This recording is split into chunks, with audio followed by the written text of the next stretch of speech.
Au sommaire de ce journal, Kinshasa doté d'un centre pilote des techniques agricoles. La mission de ce centre est de contribuer à l'amélioration de la productivité et industrialisation de l'agriculture congolaise. Et puis c'est ce vendredi que le corps du général Lucien Bahouma arrive à Kinshasa en provenance de l'Afrique du Sud. Les obsèques de ces héros de la défaite de M23 auront lieu à Kinshasa et Kisangani. Voilà tout pour les titres. Bienvenue mesdames et messieurs à ce nouveau journal sur Télé 50. Cette inauguration pour commencer du centre pilote des démonstrations des techniques agricoles à Kinshasa. Il a pour mission contribuer à l'amélioration de la productivité et de l'industrialisation de l'agriculture congolaise. Il a fallu 18 mois et un peu plus de 6 millions de dollars américains du gouvernement chinois pour le réaliser. Mathieu Kamango nous le fait visiter. Inauguration du centre pilote de démonstration des techniques agricoles à Kinshasa. Ce centre a pour mission de contribuer à l'amélioration de la productivité et l'industrialisation de l'agriculture congolaise. Ce centre a été construit pendant 18 mois sur financement du gouvernement chinois à environ 6 millions de dollars américains. La partie chinoise s'engage à envoyer ses agronomes en RDC en charge de la production de semences améliorées, de la pratique culture pluviale et irriguée, de la transformation de produits agricoles, de la vulgarisation de techniques et de la formation des personnels sur place. Ce centre pilote de démonstration des techniques agricoles d'Ensélé occupe 60 hectares, dont 3 pour les bureaux, les infrastructures de formation, les résidences des experts et stagiaires et la zone de développement industriel. 47 hectares sont destinés à la culture sèche et 10 autres à la culture irriguée. Il est équipé de plusieurs machines, notamment des décortiqueuses d'arachides, des moissonneuses de riz, des tracteurs et des équipements de transformation des aliments pour bétail.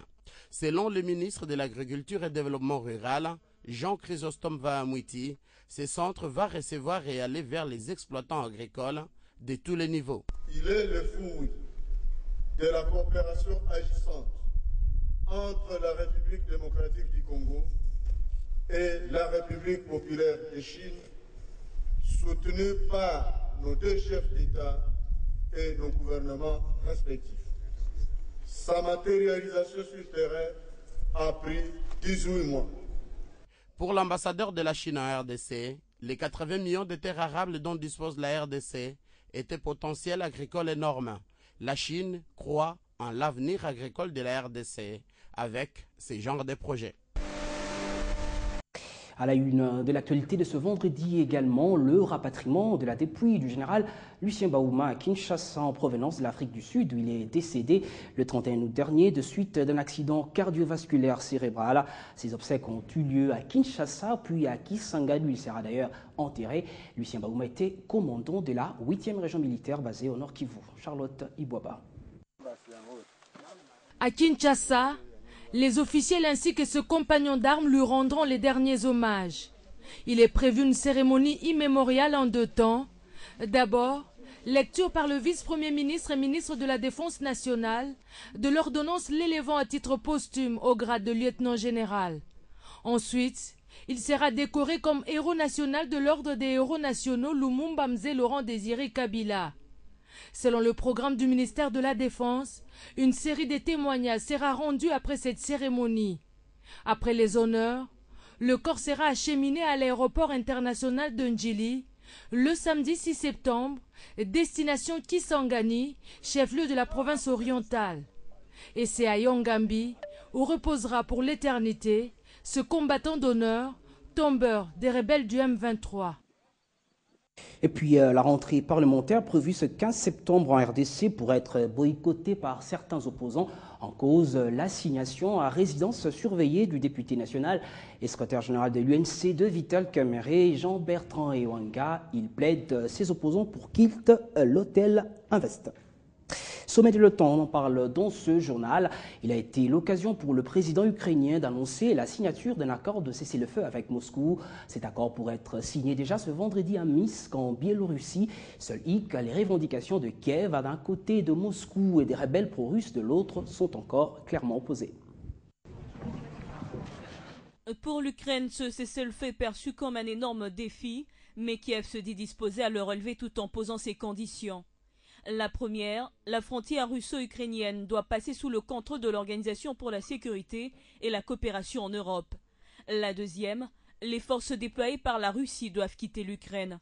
Enfin, Moscou et les séparatistes pro-russes doivent s'engager à libérer les soldats ukrainiens. Mais la vision de Vladimir Poutine est diamétralement opposée. D'abord, il refuse toujours d'associer son pays à ce conflit qui oppose selon lui Kiev aux rebelles. Ensuite, il continue d'appeler l'Ukraine à stopper ses raids aériens contre les zones civiles de l'Est. Ces négociations ressemblent davantage à un dialogue de sourds où chacun a sa propre perception de la situation. Pour sa part, l'OTAN réaffirme son soutien aux autorités ukrainiennes. Elle a annoncé une aide pour moderniser son armée en matière de logistique, de cyberdéfense, du commandement, ainsi que des soins aux soldats blessés, pour un montant estimé à 15 millions d'euros, auquel viendrait s'ajouter l'aide bilatérale des pays membres. Ouvrons la page sportive, mieux la page football avec les éliminatoires de la CAN 2015. Les choses sérieuses commencent avec la première journée de la phase de poule qui débute ce 5 et 6 septembre. Et pour la première fois, la énième fois plutôt, deux nations, la RDC et le Cameroun, qui se connaissent plutôt bien, vont s'affronter une fois de plus pour une place qualificative. Ce match qui a lieu ce samedi pourrait être une des confrontations qui entrera dans les palmarès. 28 équipes reparties en 7 poules de 4 pays vont se disputer les 15 places disponibles pour la phase finale au Maroc du 17 janvier au 8 février. Les 2 premiers de chaque groupe, ainsi que le meilleur 3e tout groupe confondu, seront qualifiés pour la CAN 2015. 14 rencontres se disputeront ce week-end, sont le Camerounais Samuel Eto'o et l'Ivoirien Didier Drogba. Pour la RDC, le Cameroun est un adversaire que les joueurs connaissent très bien. Oui, tu connais que c'est l'équipe dans tout le monde aussi que Coupe d'Afrique 2015 dans tout et puis que tu prépares vraiment match nous c'est quand l'espoir il y a bien pour que tu bandes tout ça là pour que tu me masu au satire tout me masu équipe nabiso na kan ici que vous t'as objectif est bosser dans notre tout imposé tout dans 3 points pour la première journée en Panambition à Lubumbashi. Effectivement, si on doit s'en tenir aux 3 dernières rencontres entre les deux nations, en 2010, le 9 octobre, Camerounais et Congolais se sont neutralisés un but partout. 2 ans après, le 2 juin, les Lions indomptables se sont imposés 1-0 et en 2013, aucun but marqué pour les deux nations. La délégation camerounaise qui s'est posée à Lubumbashi ce vendredi à 1h47 se fie également à son palmarès de 20 derniers matchs avec 7 victoires, 5 nuls, 8 défaites et 8 matchs sans encaisser de but. Florent Ibenge, qui a une nouvelle carte à jouer avec la sélection nationale, hérite d'une équipe qui compte 8 victoires, 6 nuls, 6 défaites et 9 matchs sans encaisser de but sur les 20 derniers matchs disputés, toutes compétitions confondues. On va se donner, on va être courageux, on va aller chercher la victoire. C'est ce qu'on va faire. Peu importe les joueurs qu'on va aligner, c'est ce mental-là qu'il faudra avoir. Mais pour ce samedi, un nouveau match, un défi et du spectacle à revendre à Lubumbashi entre Léopards et Lions indomptables.